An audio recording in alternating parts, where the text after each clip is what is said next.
Welcome back, squad. It's your man Unspoken Reviews back again with another video, and today we have our fourth teaser of Marvel's upcoming Avengers Doomsday, set to release December 16th, 2026. All right, guys, by the end of this teaser, it says the Wakandans and the Fantastic Four will return in Avengers Doomsday. All right, guys, so a little background from what we've got in the MCU so far, and it seems that we will once again spend some time with Wakanda.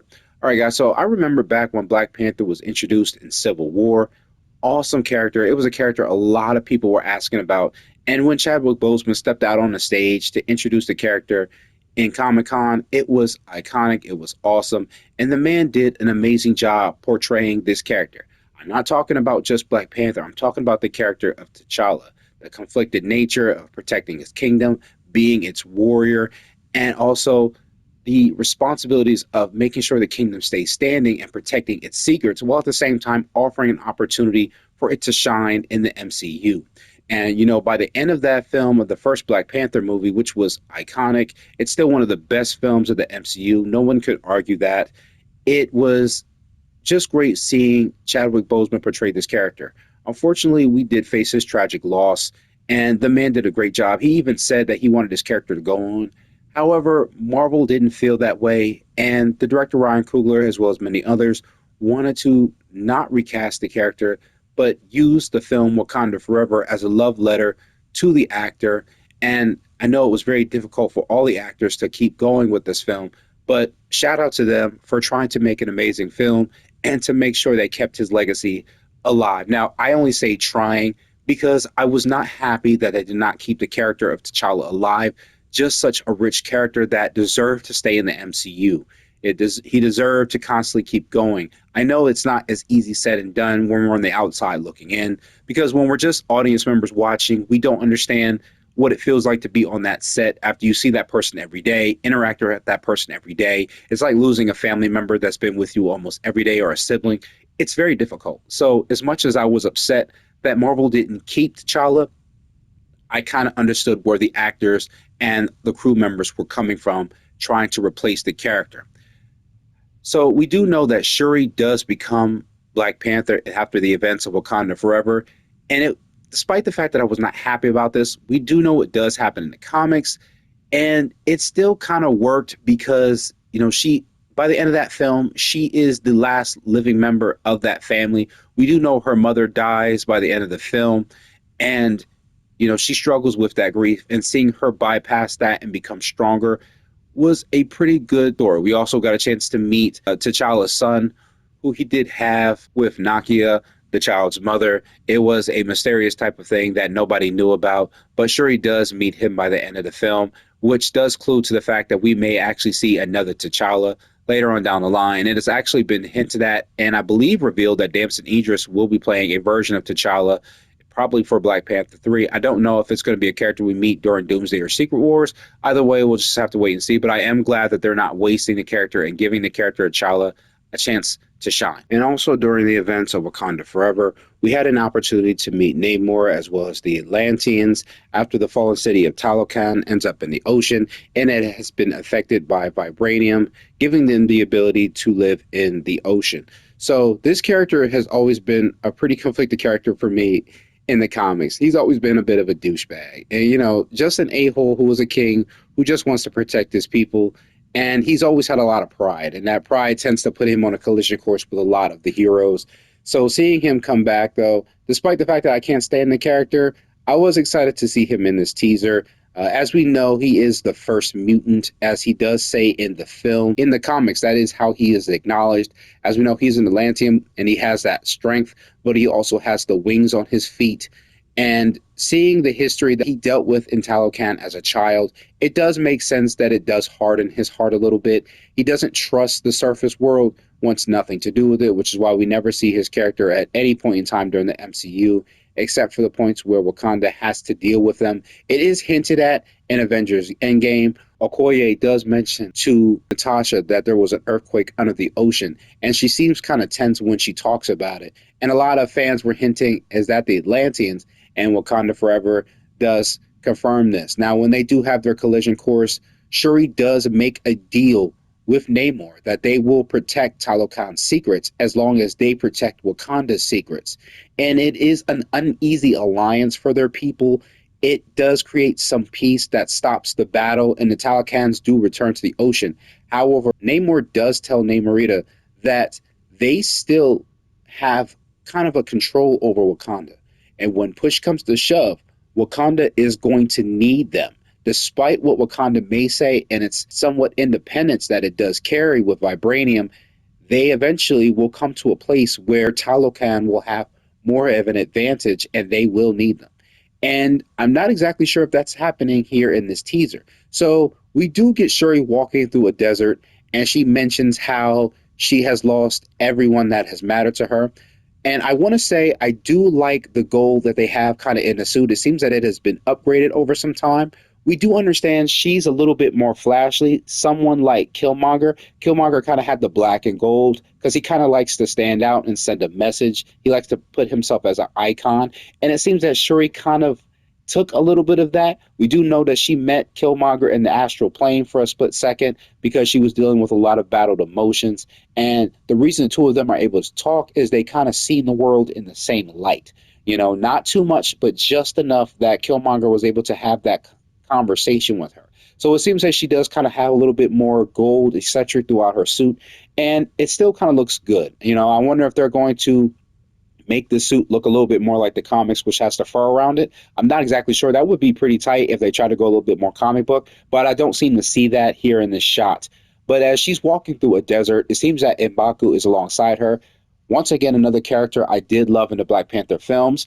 He's not a bad guy. I know that a lot of people didn't like him during the first Black Panther film when he goes up against T'Challa for the mantle of King of Wakanda.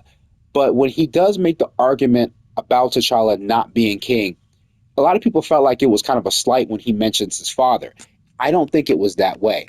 I do think that he was genuinely saying, do we want someone who can't protect their own father leading our kingdom? It kind of felt like a little jab to the heart, but it's kind of fair. Do you want someone that couldn't protect someone who was the most important person in our country to be leading it?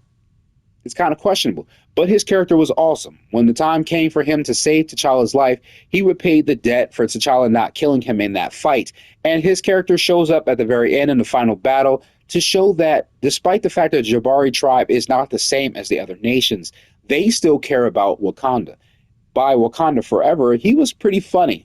And seeing him become the king of Wakanda after the end of that film made sense. He genuinely does care about the kingdom. He's also not overly reliant on vibranium tech like everybody else is. He's fine with the kind of old school methods of doing things, and he's a great leader. So when Shuri decides to just be Black Panther and him be the king of Wakanda, I definitely understood it. I was definitely okay with it. And we see that Shuri does say that our king has one responsibility to protect our people for the afterlife. Now, we do see a lot of desert in the background. Some people say that this is kind of the remnants of the lost city of Talokan. It can be. I kind of see it as the horrible events that Doom is after may have already taken place, and it seems the world might be led to a barren wasteland. That's what I'm kind of gathering just a little bit. This may be the deserts of Egypt or something, but to me, it just kind of looks like the world has already felt the effects of Doom's attack. And it seems that it's a last-ditch effort to maybe stop him. I'm not exactly sure. Could be wrong. You guys let me know. Now, we do see a shot of Namor as well as the Atlanteans, and Namor is on his throne. This does seem like remnants of the city of Talokan, and it looks like it might have risen up out of the ocean. We do know something that they do say to influence and hype their people, much like Wakanda Forever, is Rise Talokan. Rise Talokan. Now, it could be that Doom may have made a deal with Namor. Now, I only say that is because Namor has always been about his people, like I said earlier, which might clue into the fact he might have made a deal with Doom. Doom may have offered him power or the ability to save his people and help his kingdom rise if he works alongside him. Now, like I told you guys before, Namor, as much of a douche as he is, always cares about his people first. So it wouldn't shock me if he makes that deal with Doom. He's been known to do that with characters throughout the MCU, no matter if they're good guys or bad guys. To him, surface dwellers are all surface dwellers. He doesn't care about that. What he cares about is his kingdom, and he's perfectly fine announcing that. To me, I think he might have made a deal with Doom, and it might have risen his city of Talocan up to the surface world and given his people the opportunity to have both worlds, both on the surface and both in the sea. And it would be pretty interesting to see that character do that. It's not uncommon for him. Okay, we do see at the very end Wakanda and Fantastic Four will return. So he may be an antagonist going forward for both Fantastic Four and the Wakandans. It might be something that he does, especially if Doom is amassing his own quote unquote team of Avengers. I'm not exactly sure, but it is great seeing the character come back. I'm glad it's not wasted. It upsets me that we didn't see much of the Atlanteans after the events of Wakanda Forever. A very wasted group, a lot of history and lore that could have been used but not used. We do know the city of Talocan once was on the surface and it was Mayan in history. However, after they were attacked, it did get sunk below the ocean, which kind of leads to Namor having that hardened heart, but also being a great leader of his people. He's also a very powerful warrior, and his power scale is on level with the Hulk. Now, as the Hulk gets more angry, that kind of takes him outside of Namor's power level. But when Hulk is just in his standard form, that's strong as Namor is. So it's going to be pretty interesting seeing some fights with him going forward in this film. We do get an introduction between M'Baku and the Thing, but he's the only character we see here in this teaser. I'm pretty sure the other Fantastic Four members are there. It might be that Ben is the one that's going out to introduce himself. Once again, just kind of to show the personality that Ben does have. He's very much the hard hitter of the team, but Ben has always had the kind of heart that is the foundation of what the Fantastic Four stand for. He's always been that kind of guy where he could throw punches when he needs to, but he can also be the very diplomatic character when he has to be.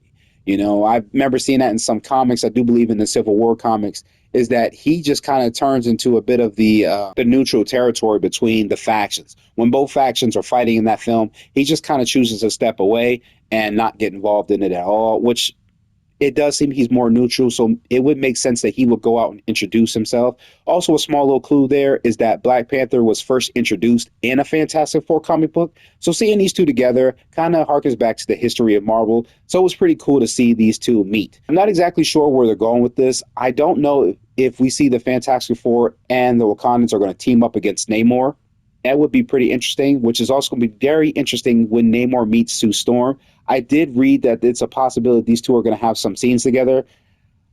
That is a very interesting and compelling and messed up story, because Sue does end up messing around with Namor for a while, even after she's married to Reed.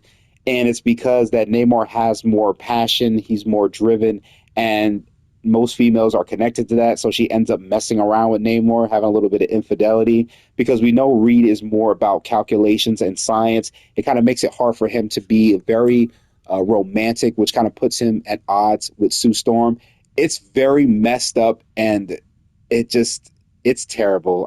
I never liked it. It's always messed up, but I do love the flaws it puts in the characters. The comics doesn't make them out to be these perfect heroes. So when things like this happen, as much as it's kind of messed up to see, you kind of relate a little bit, because you see they're not perfect characters. And I like that. You know, I do kind of like when we don't see this perfection between the characters. So the possibility of Sue and Namor having that meeting and possibly that connection is going to be kind of irritating, but at the same time, it's more comic book connected. So I like that. I do like that Marvel is kind of leading into the more historical comic book effects of how these characters all meet. Like I said, I still believe that Namor is going to be an antagonist of the film. I do believe he is going to side with Doom. He is going to do that to protect his people, which is going to put him at odds with a lot of different heroes. And I'm excited to see it. I'm excited to see what this does for Talocan moving forward after the Avengers Secret Wars, how they're going to be more acknowledged. I hope they'll be more acknowledged in the MCU. It's a possibility after rebooted, they might go back to hiding again. Wakanda may go back to hiding again. I hope that does not happen. I hope they don't kind of push them to the background again and make them mysterious again. Maybe I do, maybe I don't. I don't know. We'll see moving forward. It might work, it may not. Depends on what the Russo brothers do. I'm also excited to see how the Fantastic Four does with being in this world, because where they come from, technology is amazing. So I'm pretty sure they're going to be blown away by Wakanda's technology, but they're also going to probably be taken back by the modern age technology that Earth does have. That would be pretty interesting to see. But all right, guys, that were my thoughts on the teaser trailer for Avengers Doomsday. Hope you guys enjoyed the video, and I will see you in the next one.